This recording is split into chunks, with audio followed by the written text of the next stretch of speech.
I love Mythic Colosseum. I think it's such a fun event. It's so cool because it lets me play with monsters that aren't mine. That's also why I really like the bi-weekly challenge, because I get to play with monsters that I don't have, and I think that's super cool.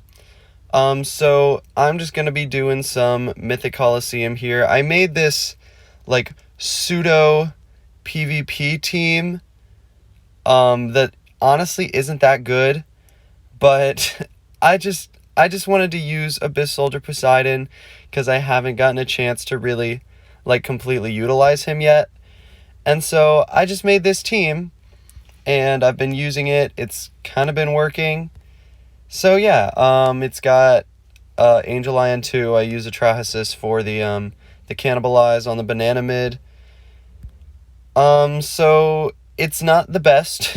Like, I'm just gonna admit that because I get caught in this kind of, well, there isn't really much I can do because Abyss Soldier Poseidon is only so good, but you can't do much with him when, like, when there's another water monster. Like, sometimes I'll summon an Abyss Soldier and it happens to be like a water Abyss Soldier, so he loses his solo Vengeance.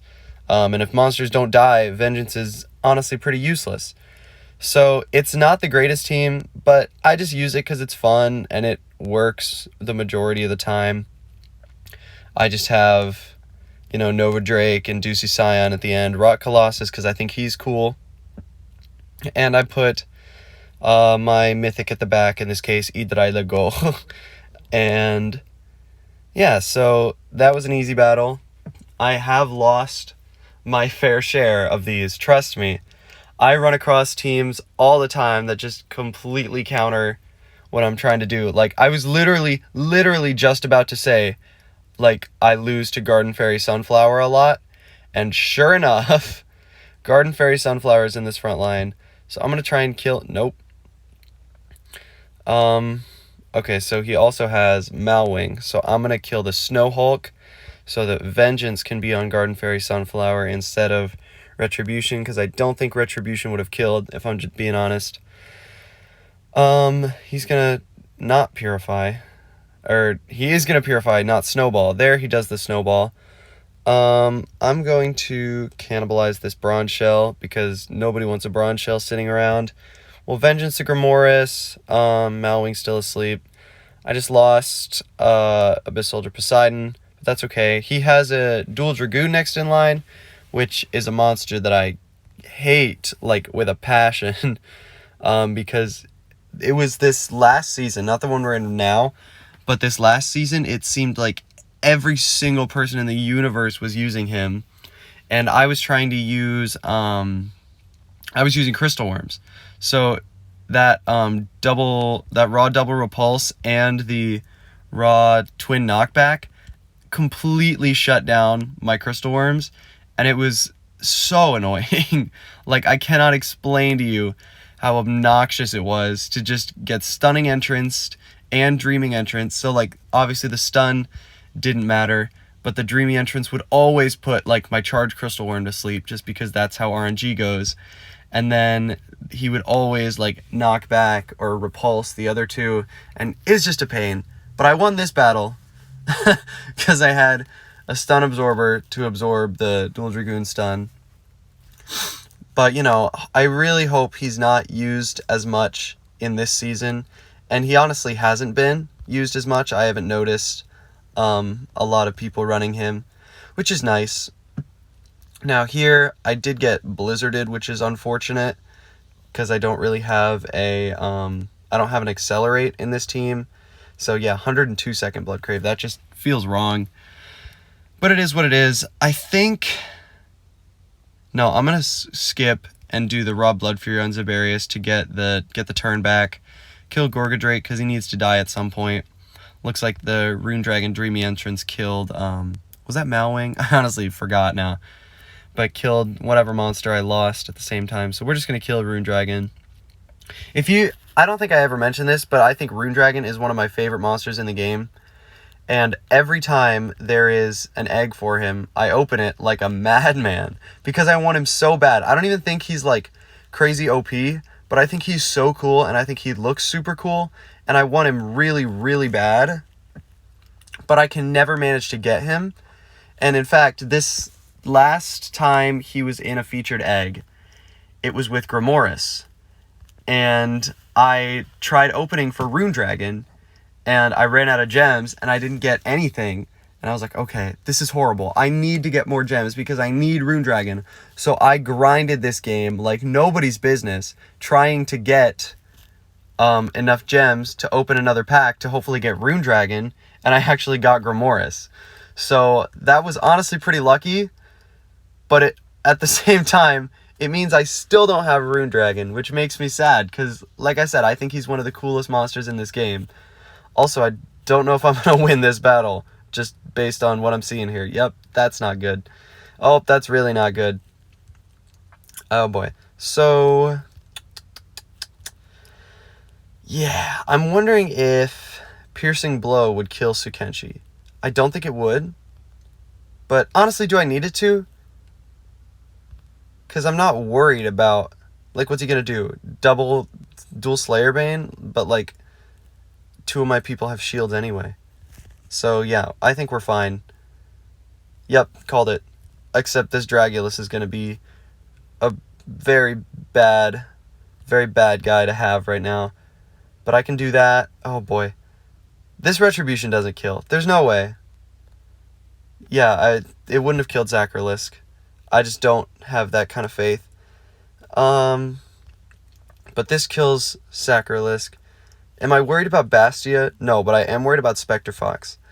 Because as long as Bastia doesn't kill Nova Drake, yep, okay. I think I can still win this. I think we're fine. I was not off to a good start, that's for sure. But I think we're in a decent position here. I think, maybe. That's going to kill... Oh, geez. Yeah, no, we're fine. Because of Tyrannical Ruling. So I can just do that. And then, yeah, what are they going to do? Nothing. Easy. Who needs to worry about mythics when you have pure, raw, and unchallenged skill? Here he's got a Dualigazer, but that, that Bond Auto Protect Plus is super nice with Poseidon. And the solo double counter strike, I mean, it does the job sometimes, which is cool.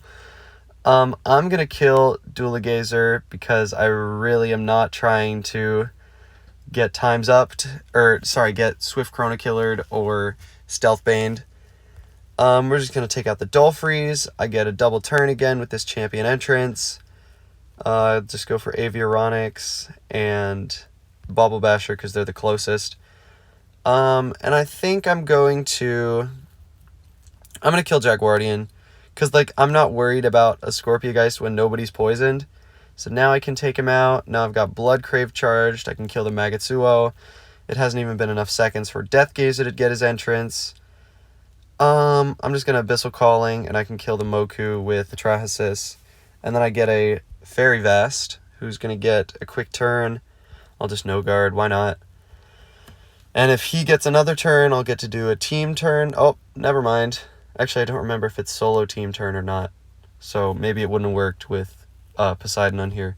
But whatever, there's no chance I'm going to lose this battle. So we'll just take this last guy out here. Take the last guy out here. And there we go. So that's just me messing around on some Mythic Colosseum. The first monster was Momo. And I did this cool little thing. I used her in the front line, and then I just did, like, all the rest of my monsters were storm monsters, and so I used, like, Penguinator and Ryzen in the front line, which I have to admit was not the greatest because I came across things like Garden Fairy Sunflower or people with Time's Up and just got absolutely demolished. But what I did notice was with Momo, every time she does her, like, Guardian Morph or Absorber Morph, that charges Retribution skills. So I was basically getting, like, infinite stun Retribution because you could just spam the Momo Morph. And obviously on the first one, it would charge the Link double Retribution with Penguinator. And I was using, like, Lunarctic and Motor Dragon and Vixiagard. So he had a lot of bronze shells, and I had a lot of stun retribution. So that was fun, but honestly, I don't think Momo is the greatest mythic. I think she's cool. That like constantly dying and reviving, charging retribution stuff is cool, and being able to have more or less an infinite number of repulses and an infinite number of life flip enemies. I think that's cool. But I did notice, basically, if she ever got stunned, then that was just the end. There was nothing you could do, because you'll have to give turn to her or something. But she's a cool mythic, and I'm almost certain that this next one is going to be Annika, because, I mean, she was just released, so they're probably going to have a Mythic Colosseum with her. In fact, I'm just going to wait 50 seconds, do one more battle with Ddraig Goch, and then we'll see who it is. And we're back. I've got 12 tickets. I'm just going to do this super easy one. It'll count for my 20th win with this mythic, and then I can move on to, what's his face? Annika. So here, I'm not even going to bother with the, oh, actually, no, this is cool. I can do whatever I want, because Abyss Soldier Poseidon is just going to keep getting a turn with that X on the field. But I did, another reason I used the, oh, this is awkward, having a solo monster. But one of the reasons I used that specific, what are they called? Gosh, I'm blanking on everything right now. That specific Abyss Soldier was because of the, was because of the, not just the bond auto protect. Right, okay, I got my train of thought back. But it wasn't because of the auto protect, it was because of the solo switch friend. And I had the Ddraig Goch at the back of the team. So basically, if I needed to, I could just have him come in, and I would get an instant turn, basically. So if I was in a bad spot, and there was something that was like preventing me from working with the cannibalize and stun counter and all that, I could just switch friend and have Ddraig Goch come in and basically carry the entire battle for me. Because in Mythic Colosseum, mythics are extremely boosted and extremely busted. I mean, look at this, 10,000 defense, and that's just base. Like, I used Adrenaline, he's got 13,000 attack, which is ridiculous. So yeah, I think Mythic Colosseum's really cool, and it's fun. And now I'm gonna get proven right that Annika is the next one. Am I right? Yup, called it. So I'm gonna figure out a team with her. I'm thinking like have her in the front line with maybe a Pola boss, and then have like a protector next in line so I can use concentrate. And that'll just allow my Pola boss to have more or less focus, which is sick. So yeah, I might make another video on this. If not, well, you understand what I'm going for. But thank you everybody so much for watching, and I'll see you in the next video.